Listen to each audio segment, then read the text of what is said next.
Hello and welcome to Squared Circle Radio, podcast that is for the fans, by the fans. We appreciate you guys hanging out. It is episode number 2. We are trying to get back in the groove of things, but Andy York, who is here with me, Jared Justice, of course, my brother from another mother. I mean, my goodness, we're stumbling over our words. You would think it was amateur hour here, ladies and gentlemen. We appreciate you guys hanging out with us.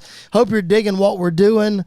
Andy, it was an exciting Royal Rumble. We're going to break it all down, man. Yeah, it was a lot of fun. There was a lot of surprise and shocks and ups and downs and everything in between, so it's going to be fun to talk about it. It's going to be fun. Of course, I mentioned Jared Justice is here.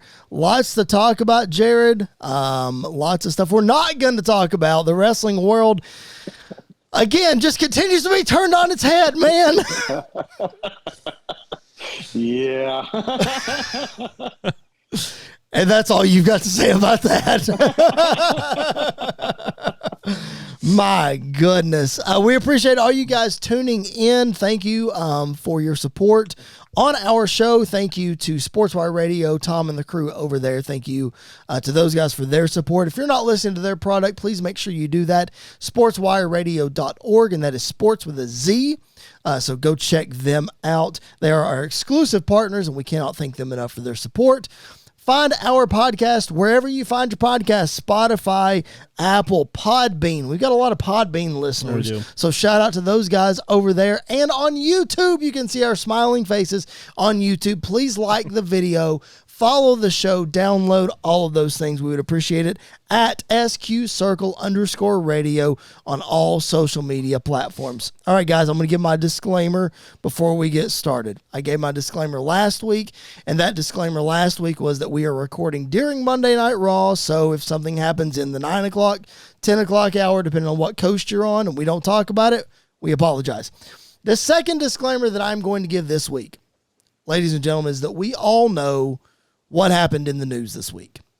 We all know about Vince McMahon. We all know about the lawsuit. We know about the details. It's disgusting. It's hard to read. It's even harder to talk about. So we have said our piece. We're not going to talk about it. There's no need to talk about it. Jared, adios. See ya. Don't let the door hit you in the butt on the way out. Yep. We're just, there's no point in talking about it. Everybody is doing their thing. They're talking about. We're not going to do it. We're not going to touch it. It's just not a factor in our discussions. So Vince may come up in a general sense on this podcast, and if it does, that's all we're going to leave it as. But as far as the details and stuff, we're not going to touch it. All right, that's out of the way. Let's have some fun, boys. The Royal Rumble was this past Saturday night, and wouldn't you know it, Cody Rhodes becomes the first man since 1997, 1998 to go back-to-back and win the Royal Rumble. Jared, we talked about it. I'm going to go to you first. On this podcast last week, it had to be Punk or Cody, and it came down to those two. It was an exciting finish, man. Oh, man. It was awesome. I mean, I've heard a lot of people already talking about the Rumble and different things. And, oh, well, the pace was a little slow, or it went a little down here and back up here. But as far as the ending, man, they got that right. I loved it. Yeah, it's one of my favorite aspects of like a Royal Rumble is either the first – we got it this year too, with the first two being Jay and Jimmy, and then the last two being Cody and Punk. The little matches within the match itself is always really intriguing, and the ending this year was no different. I can say I was pleasantly shocked that Cody won. Yep. And like obviously I'm a CM Punk fan, but seeing Cody win I loved it. Like I thought it was absolutely amazing, especially the way they handled everything with the little shout out as he was getting ready to pick him up for the GTS, saying I'm not about to lose to Dusty's kid, and then he lost. All of that was just, I think, handled very, very well.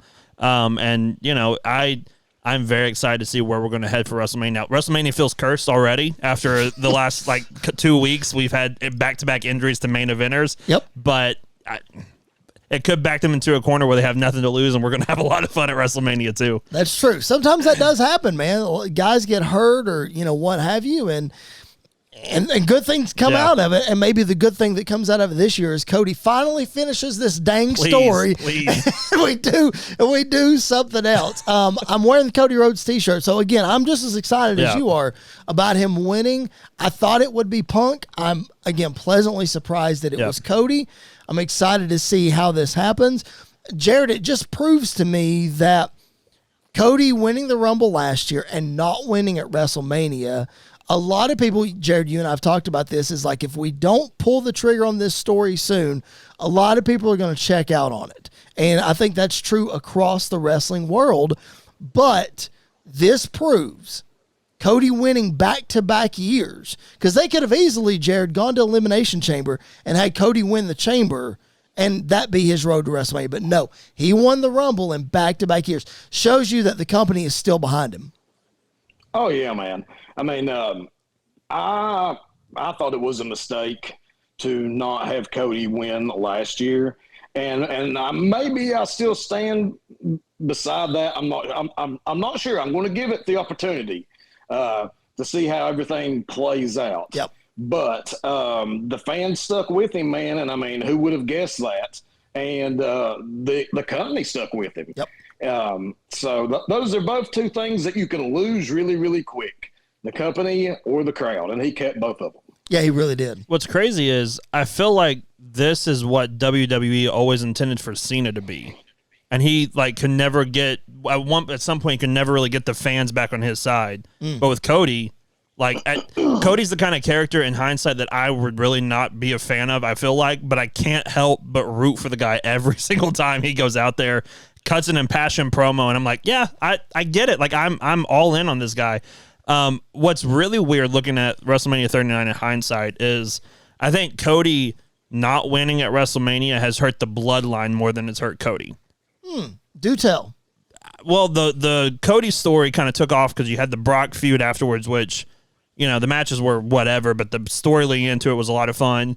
You've got him kind of building his way through to WrestleMania this year. With the bloodline, it was great, and we got to Night of Champions. Mm-hmm. Jimmy and Jay both turned. They both left. All of it was great. Now we're not really sure because Jimmy, for some reason, is trying to get back in the blood. The bloodline story got really convoluted, I feel like, this year more than last year. Whereas Cody has just been on this track of staying super strong while not losing anything with the crowd at the same time. And I think that's almost an impossible feat in wrestling in 2024, but he's been able to do it. And Jared, I think that's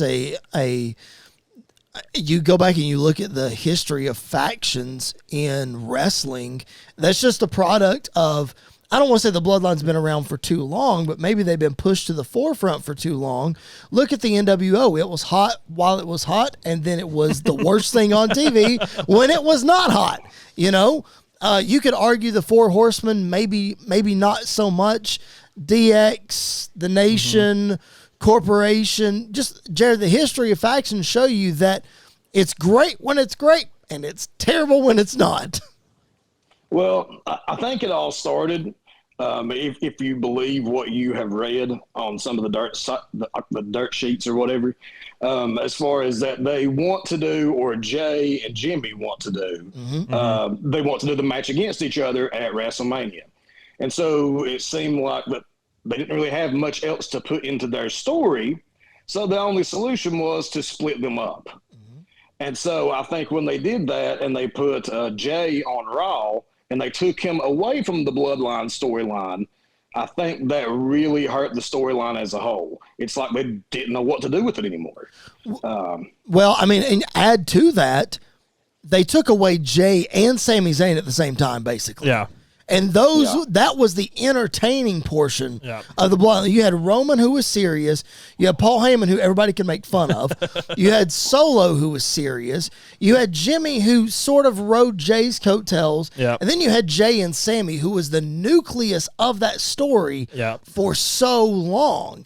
And you took them both away at the same time. Yeah, but I feel like Jimmy has done a really good job of stepping up into that, for a lack of a better term, comedy role in the bloodline. Oh, he has, but he did it because of the fact that they got rid of Sammy and Jay at the same time, and right. it happened really, really quickly. I thought we would be building, to the turn of Jay from the Bloodline going into the Rumble this year. I didn't expect it as soon as it happened. Yeah.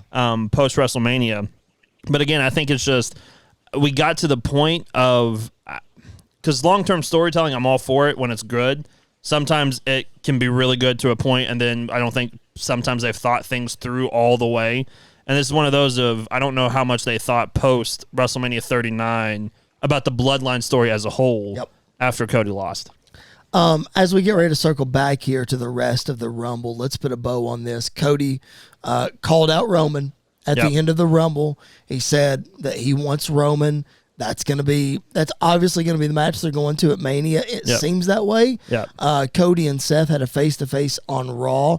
Of course, we know the situation with CM Punk, which we'll get to in a little bit. So there could be some pivoting. I don't know. There's the factor of The Rock in this whole thing. But the road to WrestleMania for Cody Rhodes, I mean, it's pretty laid out right now. Yeah. And finishing the story with either Roman or Seth could make sense, but your pick's Roman, right, Andy? Yeah, I think it has to be Roman all the way. And I think for Cody's sake, it has to be Roman, but also for the world title's sake. Because if he just decides to go after the world title, then it's become the title that we all feared it might be, the second best. Hey, let's just hand it to Cody because he didn't win it at WrestleMania the year before. So to me, it's all roads lead through Roman Reigns, and Cody is already the face of the company, but to really cement that is by having him go through Roman at WrestleMania. And Jared, he said a long time ago that world title that Seth Rollins is holding, that's not the one that finishes the story for him. So, correct. I mean, all roads, pun intended, lead to Roman Reigns. But Jared, weigh in.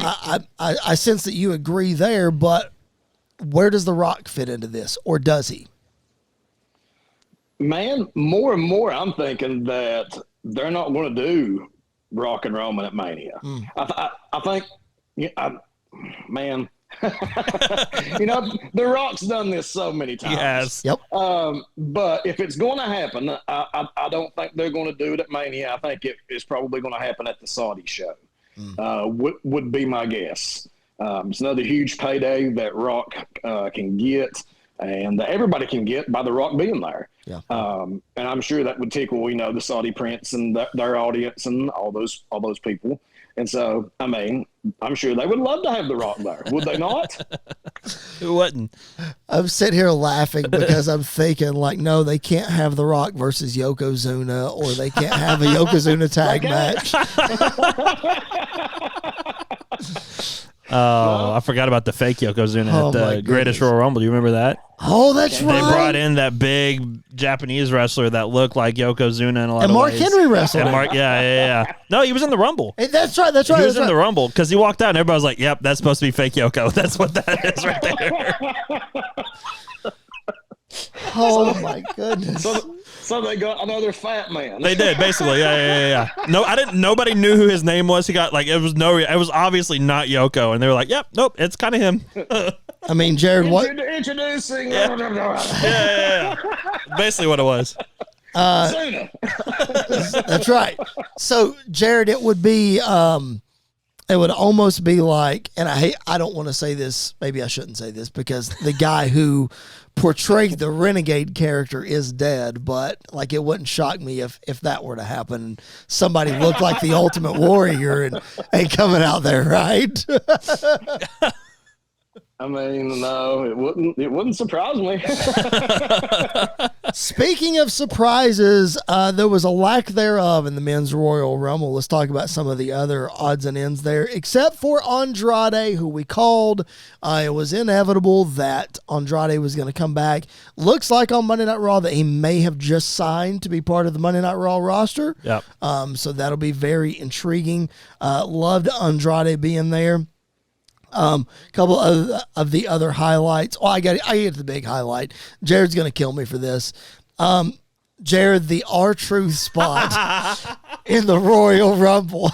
Awesome. May have been one of the greatest, most memorable Royal Rumble moments of all time. Would you not agree? Yeah.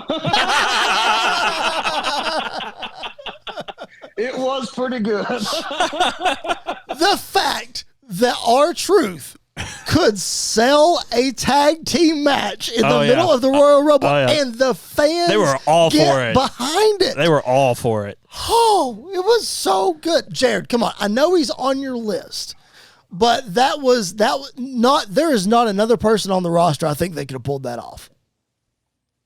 Yeah, I would agree with that. R-Truth, when put in the right situations, can on occasion be funny. Oh man. Well, he was Every now and then. He was hilarious at the Rumble because he also did the spot in the Women's Royal Rumble. Yeah. Thought it was the Men's Rumble. That was hilarious. Braun Breaker was a surprise entrant. He had a pretty good showing. Listen, the way they booked him in the Rumble, he's going to be a main event player quickly. Yes, he is. Because he came into that Rumble and just started laying waste to everybody in the ring. He did. So you all know that he had like the Brock spot. Like we all figured that, but like it's been confirmed that like that was supposed to be everything that happened to him was supposed to have been. Yeah. Awesome. Yeah. I mean, you think that Braun, the reports are, if you believe what you read online, is that was supposed to be Brock's spot of going in there and throwing everybody out, and whether or not you believe that Dom was supposed to throw Brock out or not, that's up in the air. That'd have been great. Would have been hilarious. Up in the air. But we have to believe that whether that was the Brock spot or not, that Braun Breaker was supposed to be booked very strongly in the Royal Rumble, no matter what, because they see the future in this guy. Yeah. Well, that's what I was going to say, and then this stupid thing started glitching. But anyways, you guys have to you have to pardon Jared's internet connection. Sometimes it's on the fritz. It's awful. But anyways, getting back to that, it's just crazy that the company would put that amount of trust in him. Was kind of where I was going. Yep. That was going to be, if you believe the dirt sheets, and I do, except for maybe the Dom part. I don't know about that. But that they would give him a spot that people could even believe would have been meant for Brock Lesnar. Sure. Because he came in and just destroyed everybody. Yeah. Yep. And that's what Brock would have done. Sure. So, I definitely get like Brock in his rookie year on the main roster feels from Braun Breaker. Like maybe not like the same. I'm not gonna say they're gonna put a world title on him in his first year, even though it wouldn't completely shock me if they did. Yep. But he's got that feel of a guy that's going to come in and just completely change everything about the way that WWE is running right now. And then he's going to go play football or try to. No. He's going to stay around. I got you. Okay. One other thing to highlight from the Rumble. I don't know if you guys caught this on commentary. By the way, Pat McAfee returned to commentary at the Rumble, and then we'll talk about McAfee here in just a minute. But during the Men's Rumble, him saying "chop a canna" every time Gunther would throw a chop instead of Tropicana being the venue was one of my all-time favorite things. Let's talk about the other Royal Rumble that night. Andy called the winner of this one, Bayley, winning the Women's Royal Rumble. About time, I guess, maybe. Yeah. You know? I can't believe she's never had a singles match at WrestleMania. That's what shocked me. When they said that, I was like, oh my, really? Yeah, the only other time she had like a non-tag match was that Fatal 5-Way during the pandemic Mania. She had the triple threat match at 33 where she won.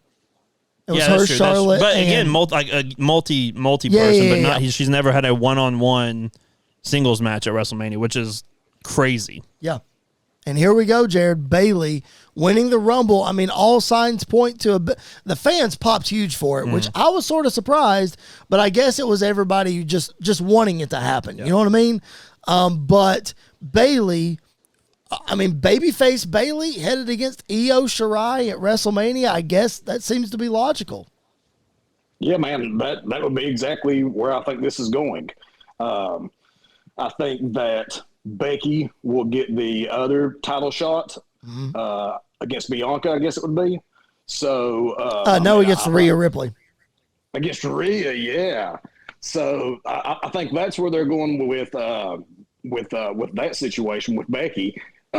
So I definitely think that we're heading here with Bayley, and I do think that it's well deserved, man. I mean, she's done a lot in that company, and I think that she has not been recognized for that. I mean, you have to go all the way back to, was it like one of her matches in NXT that people still talk about? I mean, it's her and like, Sasha at 2015. Yeah. A lot of people say that that's the last memorable Bayley match that we've had. But look how much she's done for the company. I mean, I think she's very deserving of a big-time WrestleMania spot. I mean, Jared, I think you're spot on because it's often said that she is the fourth of the four horsewomen and she's the forgotten one. And that's not just because she didn't get called up with the rest of them, because the other three came up at the same time. She did not. It's not just because of that, but it's just because of how much emphasis has been put on the other three. Now Bayley gets her just due. Yeah, and what's crazy is I think Bayley was the most loved of the four horsewomen in NXT. Like there's no doubt about that. She was the fan favorite every single time. And so to see her finally get this moment, I mean, she's done a lot of it. I mean, she's won Money in the Bank, she's won the title multiple times. But to see her finally get this moment at WrestleMania is long overdue. Yep. But I'm very, very excited to see her compete and her get that chance to to be able to do it. But just please, for the love of everything, just stay healthy. Please don't get injured. I'm very nervous right now with all the injuries that have started to happen, that a lot of this could change between now and WrestleMania. So just be safe, please. It's the wrestling business. Of course it's going to change. It is. The only thing that stays the same about the wrestling business is change. Yes. It's always changing. Couple other highlights to hit. We call the Naomi surprise. Great showing by Naomi. How about the showing for Jade Cargill? You talk about the company putting a spotlight on Braun Breaker and is going to make him a star. Man, they love some Jade Cargill. The loudest the crowd, I think, got all night was the face-off between Jade and Bianca. Yes. Like, the crowd was ready for that. And I love the fact that they didn't let them touch. Yep. Like, they interacted that one time, and I think that was it. And so I could see that be heading to WrestleMania. I think that'd be a lot of fun between the two of them. But Jade is about to be the new Charlotte, I feel like, in WWE. See, I feel like... Go ahead, Jared. I'm sorry. What surprised me was that, like, at least the way they shot it, I thought that Jade looked quite a bit bigger than Bianca. Especially you look at the way that their upper legs are, like the muscle. I mean, I thought Jade kind of almost dwarfed her the way they shot it. Yeah, for sure. I don't think we got a real good side-by-side comparison at any point that I can tell 100%. But well, Jared, I think that was probably intentional, because if they are heading this way with Jade Bianca, they're probably trying to build Bianca as the underdog. Yeah. So they want to shoot it that way so that the fans can get behind Bianca for that reason. You said she's going to be the next Charlotte. I think that was the direction for WrestleMania before Charlotte got hurt. I think there's a good chance that Charlotte would have taken the title off of Io before she got hurt. No, and Charlotte probably. And then Jade would have won the Rumble. Yeah. And then that's your WrestleMania match. Probably. That's where I thought they were going to go. Do you think Jade's going to be ready? WrestleMania. I mean, we've seen her in AEW. Right. Not good. I think they'll put her in there in a situation that is going to make her look the best possible. It'll be like the Ronda Rousey situation at WrestleMania 34, where it was like the tag match where I think everybody going into it was expecting Ronda to be like, she'll probably just be all right. And then at the end, we were like, oh, she got in, did the things that we are used to seeing her do or whatever, and then she got out. So I feel like that's going to be the case. Plus, you put her in there with somebody like Bianca, I think it's going to be fine. It's going to be fine, and I think a good showing for her first singles match. I think the match itself is going to be more about the headlines than it is how good the match actually is or how long the match goes or whatever. Let's call it what it is. Like, Bianca is good. Bianca's put on some great matches, but let's not put such high expectations on this match. Right. That if it just falls short of 5 stars, right, You know what I mean? That we're not all disappointed. Right. Because it is. Let's be honest, Jared. You just said it. In AEW, she was terrible. In the Rumble, she looked good because she was protected. Yeah. You know? So let's just not get too high of expectations, I think. Agreed. Yep. Another one that we need to call out before we move on to the other matches is Jordynne Grace, the TNA Knockouts champion, coming in. And Jared, looking like she belongs in the big leagues, for lack of a better term. Yeah, I did not know who she was. I really didn't. But when she came in and I didn't know who she was and she was this good, I was like, why do I not know who this is? So I mean, I was very impressed. Yes. Oh, I popped for it. I'm a big Jordynne Grace fan, and I think she absolutely killed it. I think she's one of those that I feel like we've always said could possibly end up in WWE someday. Yeah. After the Rumble and seeing her interact with everybody, I think it's a given that within 5 years or so she's going to be in WWE and a main event level star in WWE. I hope it's sooner than 5 years. I do too. I don't know what her contract status is. I think she just resigned. Is the only thing. Dang, WWE better be long-term contract was. Man, maybe WWE is going to have to be tampering or something. We're going to have to work out a trade. We're going to have to do something. Okay, Jared, on the women's roster, who would you trade Natalya. TNA for Jordynne Grace other than Natalya? Well, dang. That was my pick too. Yeah. I don't know. Who would I trade? Help me out. You would trade Natalya. That's the only answer. I guess. Okay, that's fine. I would trade Piper Niven for Jordynne Grace. I think they can still do pretty good with Piper. Yeah. Well, that's I know. I'm just trying to give them some value. She's at least somewhat entertaining. Natalya's not. Okay, fine. Whatever. All right, let's move on to. As far as skills go, I would say Chelsea Green. No. But she's so entertaining. She's very entertaining. She's so entertaining.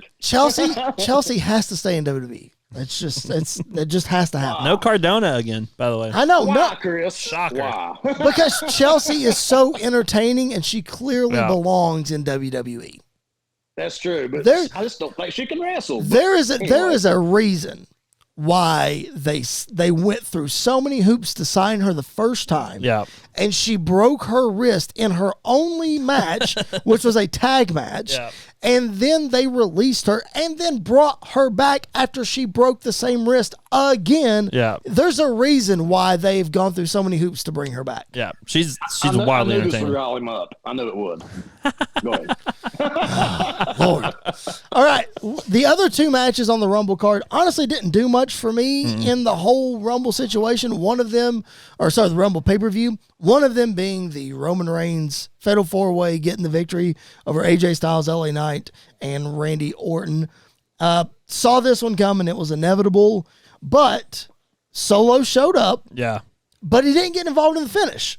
So, can you give him a little bit? No, because he still pulled the referee out and got involved. Like that's my whole thing is he got in there, and there was no point in him getting involved because Roman still won in the end without the interference. So to me, it just him showing up negated the finish because he shouldn't have won because Randy had him pinned. So because he pulled the ref out, that stopped the 3 count and all of that. So it's just he needs to stop relying on shenanigans to win going into WrestleMania because it's not doing anything. I agree, 100%. I just don't think it took away from the finish, so I was okay with it.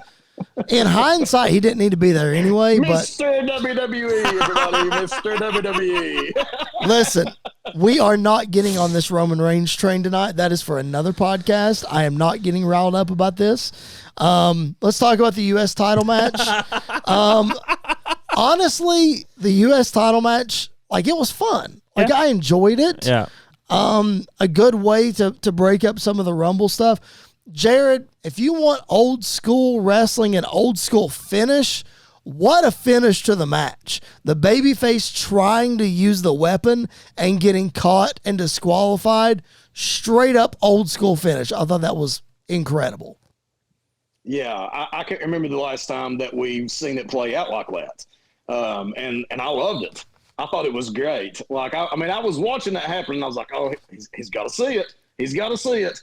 And then he saw it, and I was like, man, so close. So close. Yeah, I think it was, like I said, is one of those of the match was really good, and it just annoying how good Logan Paul is at wrestling still. I will say he did get beat up pretty good. If you saw the pictures of the blood on his arm and his nose and everything else, KO gave him a good little beating. But it did its job. It told its purpose. I'm very glad that Logan didn't pin KO. Yes. Like, I'm glad that they tried to keep both of them somewhat as strong as possible. Yeah, that was one of my questions last week that we didn't get to, that I sort of glossed over, was the fact that we kind of figure that Kevin Owens wasn't going to win the match, but how do you keep KO as a main event player and as strong as he needs to be and have him lose this match to a quote outsider? Yeah. So I think you're spot on. They did a great job. If you're just now tuning in to us, this is Squared Circle Radio. That is Andy York, Jared Justice. My name is Chris Belcher. We are here for you each and every Tuesday and Thursday, bringing you the best wrestling news, recapping it all, playing some trivia, fantasy booking, all the fun things. Make sure you are subscribed wherever you find your podcast. Make sure you're following us at SQ_radio on all social media platforms. And if you're listening on SportsWire Radio, keep it tuned in right here for tons of great programming. They got you covered all the time. All right, let's get to the news. We teased it earlier. We found out as Monday Night Raw kicked off tonight that good old Pepsi Phil, CM Punk, is back on the IR for approximately 4 to 6 weeks with a torn tricep. I thought it was 4 to 6 months. 4 to 6 months. Sorry, 4 to 6 months. Yeah. So 4 to 6 weeks, he'd be back for Mania. Jared's already laughing like Pepsi Phil's just getting old, Jared, and he can't stay put together. Dude, I mean, every time that somebody has said something about Punk recently and like, oh, well, we're going to do this with Punk and we're going to do that with Punk. Every time, like in my head, I'm thinking, if he doesn't get hurt again. And sure enough, I mean, my Lord, he steps into the Rumble. This is the only thing that he's done since AEW, except for, I think, 2 times with Dominic at house shows. At least once. At least once. It might be 2. You're right. Yeah. So we'll just say, what if he did both those matches? This would be his 3rd match. Right. Out. Done. And he come in 27? It wasn't like he came in number 2 or number 3. He wasn't trying to pull a Ric Flair. He just trots out there toward the end, hops in there, does a couple moves, bam, gets DDT'd, out, injured. And Andy, did we confirm, was it the same tricep that he tore in AEW, or was it the other one? He tore his. This time it was his right. Yep. I think that was the one he tore last time. Was his right. Good grief. I mean, it's one of those things. It's like a knee injury that if it didn't heal right the first time, one wrong thing, one wrong move, and it's going to do it again. With, I mean, look at Seth right now and his knee. So it sucks the timing of it. I think if any other time it could have happened, why now? But it shifts a pivot to WrestleMania. Yep. Which could be very exciting depending on who they replace him with. Because there's a couple of really exciting prospects to replace Punk for WrestleMania. That's a fantastic segue that you didn't know you just made, but you just made it. So who do you put in Punk's place? Assuming that CM Punk was headed to WrestleMania to face Seth Rollins for the World Heavyweight title, what do you do? I think the easiest solution is do Gunther versus Seth. IC title, both titles on the line. Are we assuming that Seth is, in fact, going to rehab and make it to Mania? For the sake of argument, let's assume that, and then we'll get back to the other side of it. So, for the sake of argument, Seth is there. Yeah, what do you do? I would do Gunther versus Seth, both titles on the line. Both titles, okay. And honestly, if I pen in hand, Gunther would absolutely demolish Seth. Yep, I agree with that. Squash him, beat him down. Next night on Raw, relinquish the IC title, and stay undefeated as world champ and keep going as long as they want to with him being champion. I mean, you're literally pulling Hulk Hogan Ultimate Warrior WrestleMania 6 booking, because that's exactly what happened. Jared, let's say Rollins is healthy for WrestleMania. What do you do? Rollins is healthy. Yeah, I mean, I like what he just said about Gunther. So, I mean, I can't think of anything better, really. I mean, if Punk's out, so yeah. Okay. So, Jared, we'll say what you just said. Let's assume Rollins doesn't make it. Let's assume that we find out. We're probably not going to find out until, let's say, 2 weeks before Mania. Mm-hmm. We find out that he's not going to make it. They're not going to clear him. There's no way. Because, let's remember, he rehabbed this same MCL injury ahead of WrestleMania 33, and he made it. When he tore his ACL, he tried to have surgery and rehab, and he thought he was going to make it to WrestleMania 32, and he didn't make it. Yeah. So, Jared, let's just say he doesn't make it this time. Now what do you do with the vacant World Heavyweight title? So I guess if we're going to make that decision right now, I would put it up for grabs in the chamber. Okay. Yeah. Okay. Put it up for grabs in the chamber. Man, I'll tell you what I'd do. I'd put Braun Breaker in that chamber, and I'd let Braun win that thing. Okay. And then I would say, now what do we do with Braun Breaker and his new world title? That's what I would do. I like that. I do like that. I like that a lot. Yeah. Okay. All right. What do you do? We still got this Money in the Bank briefcase lying around. So I would honestly, before you even get to Chamber, have Priest cash in on Seth, win the title, and then have to defend the title in the Chamber. And lose it. And lose it to Gunther. At that point, have Gunther going into WrestleMania. Let him just have both championships. Because from February to beginning of April is not that long of a time. So just he can hold on to both, defend it at WrestleMania, drop the IC title drop the IC title the next night and keep on going. Because Gunther versus Drew for the title at WrestleMania would just be, throw Sheamus in there again. Let's run the triple threat back just for the world title this time. That would be interesting. That'd be awesome. Let me go down the Gunther rabbit hole real quick. Let's say he's not in the world title picture. Yeah. Okay, let's say that it doesn't matter, fill in the blank who you put him in there against at WrestleMania for the Intercontinental title. Doesn't matter, he's going to win. The talk that, Andy, that you and I have had for the longest time, and Jared too, who in the world have they built to beat Gunther for the Intercontinental title? Who is going to take it from him? Who is going to finally be the guy so that we send Gunther on the world title track? Yeah. And I had this thought the other day. I bring this up because I have a pick. Yeah. I finally figured it out. It's Jey Uso. Yeah. Yeah. You have built this guy big enough. Yeah. He can beat Gunther. It's believable. You don't lose anything with Gunther. Jey Uso becomes the Intercontinental Champion. Yeah, and I think you can even, you could build him up a little more, but I think you can throw Sammy in there, too. I think Sammy, if built the right way, could do it. And, again, Drew McIntyre, if he claimed more Gunther, pinned him 1, 2, 3 for the IC title, I don't think anybody would be shocked that just happened at the same time. But I think of all the people on the roster, Jey Uso would be the one, and it would be the really big win that he would need to push him even more up the card. Jared, thoughts? Any? Man, so I'm thinking about Drew. Yeah. What all could you do with Drew? I mean, I feel like that Drew right now is almost like when Diesel was getting ready to leave to go to WCW. Yeah. And he kind of got that air about him, like, I don't care. I'm leaving anyways. Yeah. And he just kind of, he did his little BMF walk out to the ring. And, now we're seeing it with Drew. We never got to really see it play out with Diesel because he was gone. But to that point, Drew's contract's coming up, right? I think as of right now, Drew's got 1 foot out the door. We might be pulling Big Daddy Cool Part 2. Who knows? I will be interested to see how that plays out, Jared. I think that's a great point about Drew. Yeah. Andy, the fans would be excited. I think we don't know what to do with Drew here. So maybe. But I just thought I would bring that up. Let's move on to some other big news that Jared texted me about just a little bit ago because I wasn't watching Raw when it started.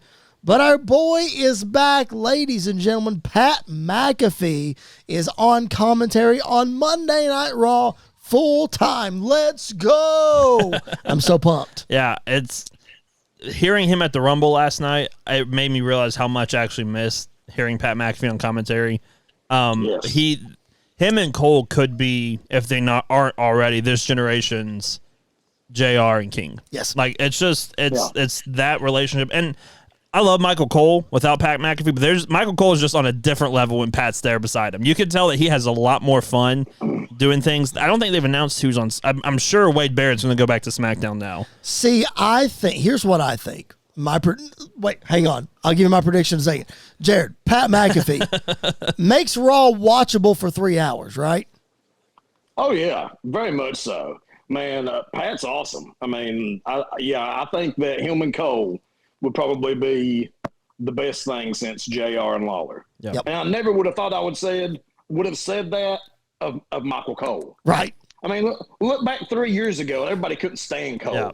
Yeah. And now, best thing ever. Exactly. Yeah. He is the GOAT of it. Has he passed JR as the GOAT of announcing? Are we ready to go that far? I think JR had more iconic calls. He did. Yep. Yeah. And the thing thing that you've got to give Cole leeway on is he had Vince in his ear yelling at him saying for 20-something years. Stuff. Like the one thing that takes it away from me is when Shane jumped off the cell at WrestleMania 32. Mm-hmm. 32? Mm-hmm. Yeah, in Dallas. When him and Taker, when he jumped off the cell, it was an awesome moment, but all you heard was Michael Cole say as he's holding his paper, which Vince probably told him to say, for the love of mankind. And it was like, oh, did we really need that to happen right then and there? Yeah.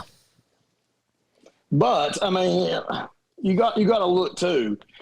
JR, his health has been affected as he's been doing his commentating. Sure. And so there's kind of JR whenever he started to have his health problems, and then JR post. Yeah. Yep. And there was nothing that he could do about that, of course. I would say give the man some slack for that. Yeah. And he's had a lot of iconic calls. Yeah. So. Yeah. And as much as I bash JR a lot of times, he's just health problems or not health problems. He's just never been my favorite announcer, just like he is a lot of people's. But iconic calls. He's done a ton for the business. He's a knowledgeable guy. Health has gotten in the way in recent years, but I don't think the health takes away from how good of a commentator that he is as far from a career perspective. Yep. That being said, to your point of who replaces who, I think that Barrett might go back to NXT and replace Booker T. Oh, Lord. And I think Corey Graves stays on SmackDown. Yeah. But I think Vic Joseph makes the transition to SmackDown, and that's your play-by-play guy. Or I could see them going back and bringing in Mauro Ranallo. If they brought back if Mauro Ranallo showed up again, I would lose it. Him and Corey together on SmackDown would be fantastic. Jared, thoughts on Mauro coming back? Dude.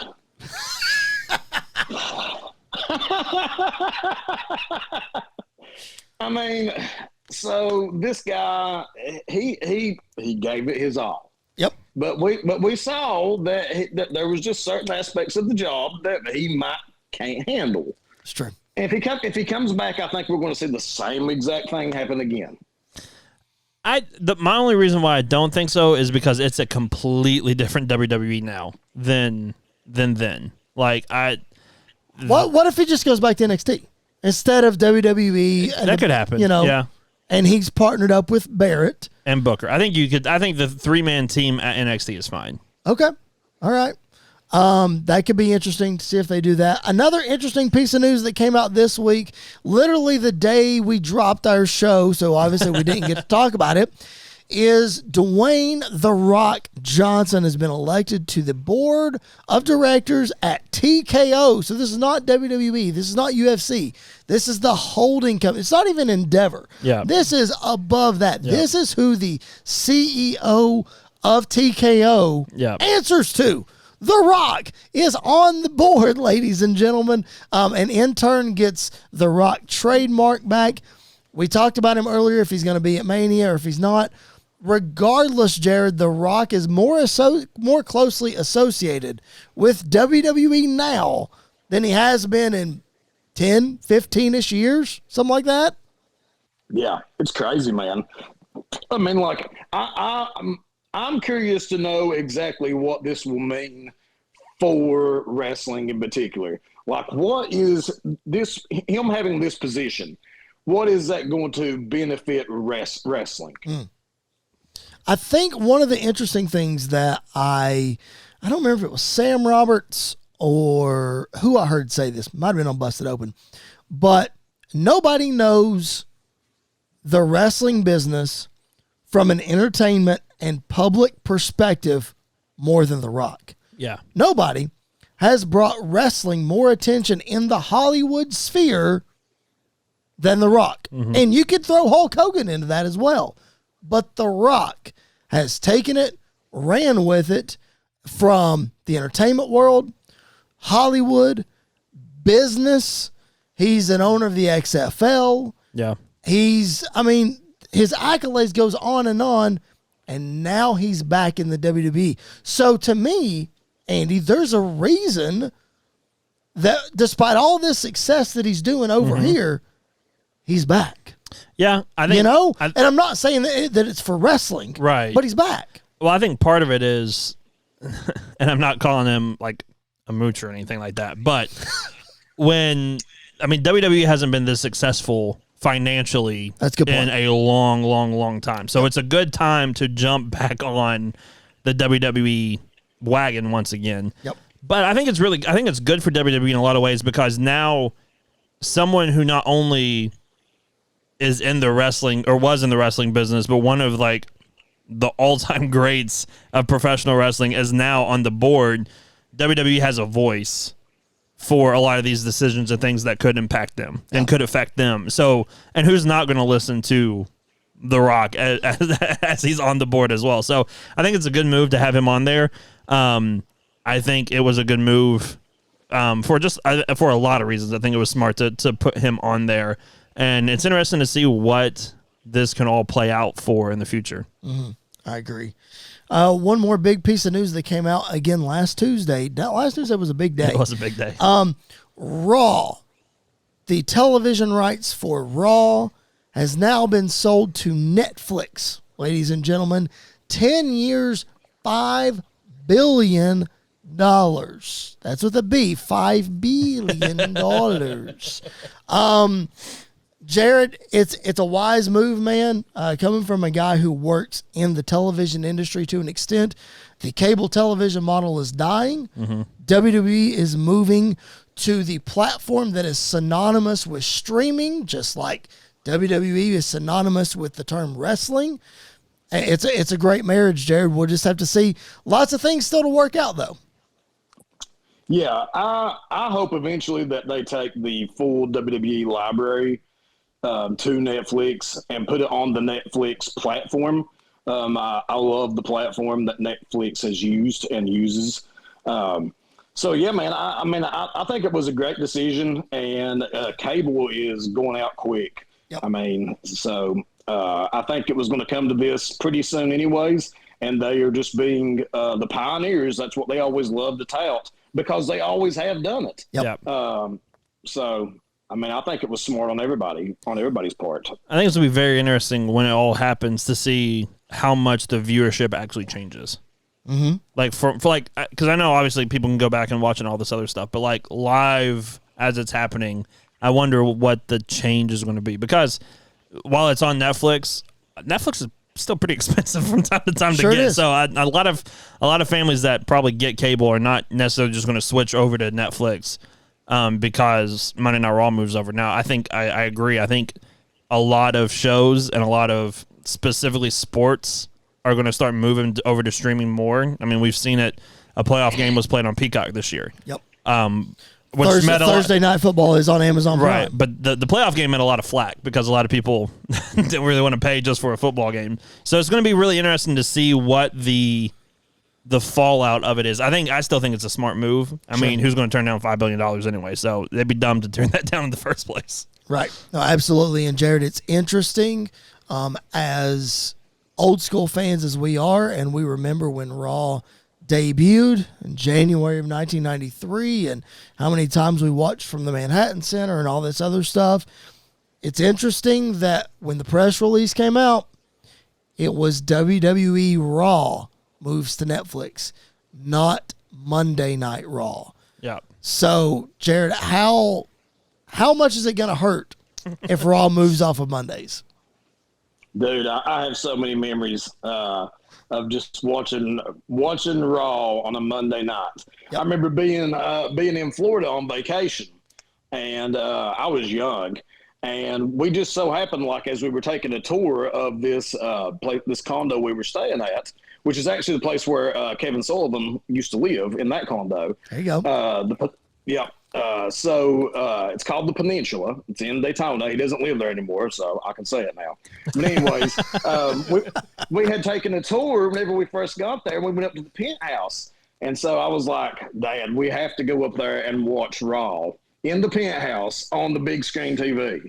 And so me and him go up there and watch Monday Night Raw. I mean, it was probably like, it was in the early 90s, probably 93, 94. Yeah. I think Raw started in 93, so it was probably it was 93, 94 that we went up there. And just so much stuff like that. That's just one instance, but just kind of kills that, man. I mean, you're used to sitting down on Monday nights and flipping on wrestling and watching it live on your TV. I know. Yeah, I mean, I remember when they went from Friday Night SmackDown to Tuesday night for a while, and it just was really, even then it was just really weird to be like, oh, we got SmackDown on Tuesday. Like, this just, it doesn't feel right. Which rumored is going back to Tuesdays. Right. When it switches to USA, I think it's next year. I think, yeah. No, later this year. It's October of this year. Yeah, it is. Yeah. So, rumor is it's going back to Tuesday. It's just going to feel weird if they do move from Mondays to a different day. I don't know what I'm going to do on, like, obviously other than this, what I'm going to do on the Monday night for 3 hours. Just sit there and watch whatever else is on TV. But then again, it might be smart, too, with Monday Night Football and everything else to just kind of shift away from that, because that's a massive ratings stealer for a good portion of the year. Right. Absolutely. Yeah, that would make sense. All right, guys, as we get ready to wrap up here, we're going to, of course, hit you with some more trivia. So much fun. We enjoy so much doing trivia. So we're going to hit you with some more Royal Rumble trivia as we close up Royal Rumble season and we head towards WrestleMania. Let's see. I've got a couple of questions here for me. Who am I going to start with? I'm going to start with Jared. All right. So we saw Cody Rhodes win the Royal Rumble, and we know that it was the first time that anybody has gone back-to-back since 1997 and 1998. So I'm going to give you 4 choices. You tell me which of these 4 choices did not go back-to-back in Rumble wins. All right? So 3 of them went back-to-back, 1 of them did not. Was it Stone Cold Steve Austin? Was it Shawn Michaels? Was it John Cena? Or was it Hulk Hogan? Who did not go back-to-back in those 4 options? Cena. Yeah. That is correct. Yeah. John Cena did not go back-to-back in Royal Rumble wins. All right, Andy, I'm going to throw this one to you. In 1998, Mick Foley entered the Royal Rumble as all 3 faces of Foley. Yep. Which one did he enter as first? Oh, man. And I will give you a hint. Yeah. He was number 1. First entrant in the Rumble. I want to say Dude Love. No! Oh. Jared, do you have a guess? Let's see. So I'm going to guess that he came in as Cactus Jack. Yeah. Yeah. It was Cactus Jack. He came in at number 1 as Cactus Jack, and the number 2 entrant, Chainsaw Charlie. Oh. What a fun way to start off the 1998 Royal Rumble. All right, Jared, I'm going to go. On his head. I'm going to go to you next. Here we go. Which of these WWE Hall of Famers never appeared in the Royal Rumble match? So one of these three guys never in the Rumble. Don Morocco, Roddy Piper, Razor Ramon. Which one never competed in a Rumble? Who? Morocco. Is Razor. Razor Ramon never competed in a Royal Rumble match. Yep. So in my brain, I'm thinking of him against Hitman. Whenever I think he had those green trunks on, I think they were the main event of 93. 93, that is right. Yep. And then 96, he wrestled Goldust at the Rumble event. Mm-hmm. 95, he wrestled Jeff Jarrett for the Intercontinental title. 94. I don't remember what he did at 94. But was it something with Road Dogg or something with Road Dogg and 1, 2, 3 Kid? 94. I don't remember. I don't either. I don't remember. Anyway, so he did not.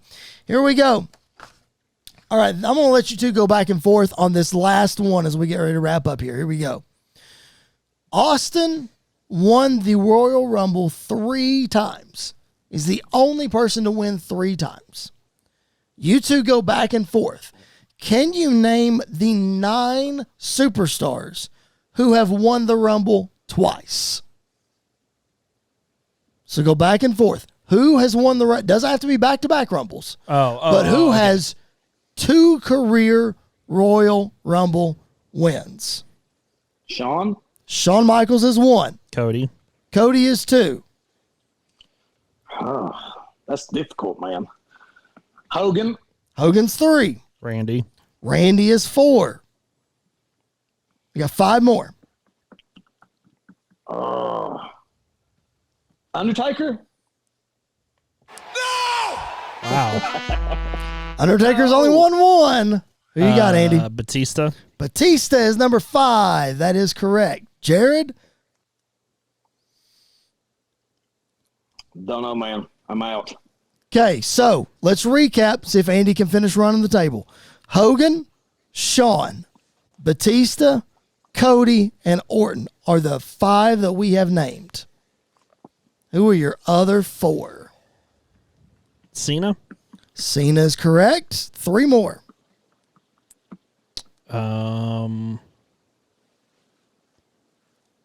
Yeah, Edge is correct. We got 2 more.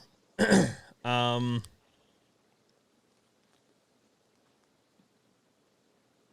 said Hogan already. Yep, said Hogan. Need some background music going. And Austin doesn't count as one of these, right? Austin doesn't count. That is correct. I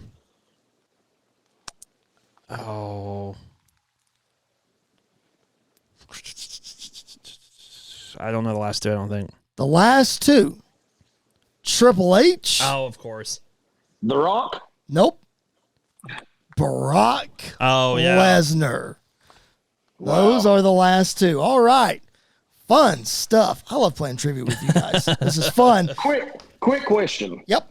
So, watching Raw tonight, I don't think we mentioned this, but can I bring this up since it's from tonight? You can bring up whatever you want.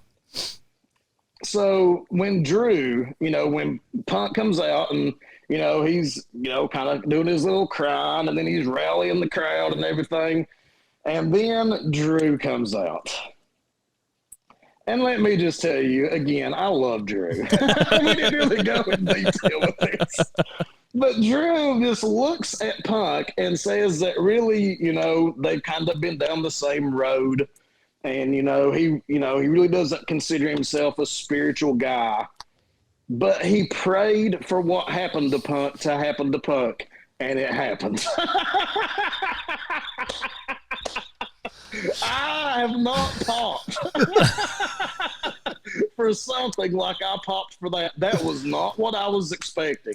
No. I loved it, man. And then on top of that, make himself even a more filthy heel, he just proceeds to destroy Punk, who has his arm in a sling. Yep. Yeah. Yeah.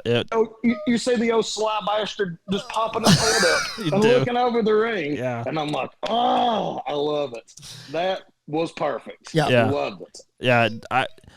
I don't think we've seen. I mean, he's been like tweener-ish the last couple of weeks. This was like the first like full-on heel Drew moment, and boy, did he start off with a bang with it, because that was a wild line to just throw out there. That was so good. That was great. I loved it so much. We mentioned trivia next week, next Tuesday, ladies and gentlemen, the debut edition of our full trivia show. We're going to play trivia for the whole show.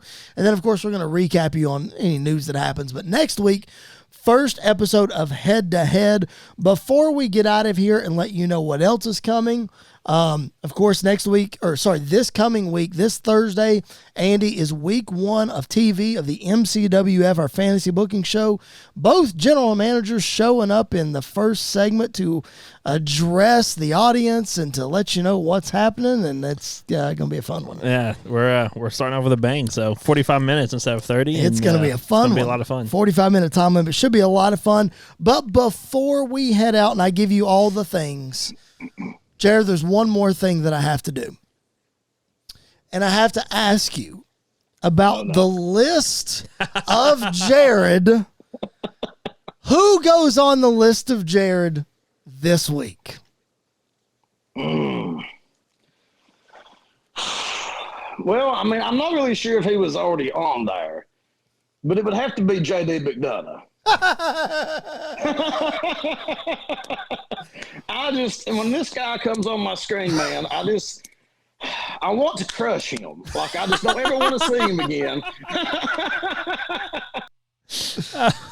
Oh, goodness. I would love to never have to, just look at him ever again. That's amazing. So, yeah, we'll go ahead and add him for this week. J.D. McDonough is on the ever-growing list of Jared. Yeah. Wow. Yeah, we're going to keep that around. We're going to make sure that we hit that every single week because it's so much fun. And to make sure... He looks stupid. Let's just add that. He does. To bring this whole segment full circle, J.D. McDonough is a stupid idiot. All right. Yes. There we go. All right. Hope you're having as much fun as we are. If this is your first time listening to the show, thank you so much for doing it. Make sure you subscribe on your platform of your choice. Make sure you like the video on YouTube. Subscribe there as well. If you're listening on SportsWire Radio, make sure that you show some love to those guys over there as well. I know they would appreciate it. Follow us at SQ_radio on all social media platforms. Andy is at Andy_SQR. Jared is still only on Instagram at JWJust01. We're going to get him on the Twitter, I promise you. I'm at Chris Belcher 24 on all of those platforms. Guys, man, anything else we need to add before we sign off? Andy? I don't think so. Just a wild week of wrestling and a fun Rumble, and now we're officially on the road to WrestleMania. Officially on the road, Jared. It's a fun time to be a wrestling fan. It is, man. I wish I was going to Mania. I'm not. But I wish I was going.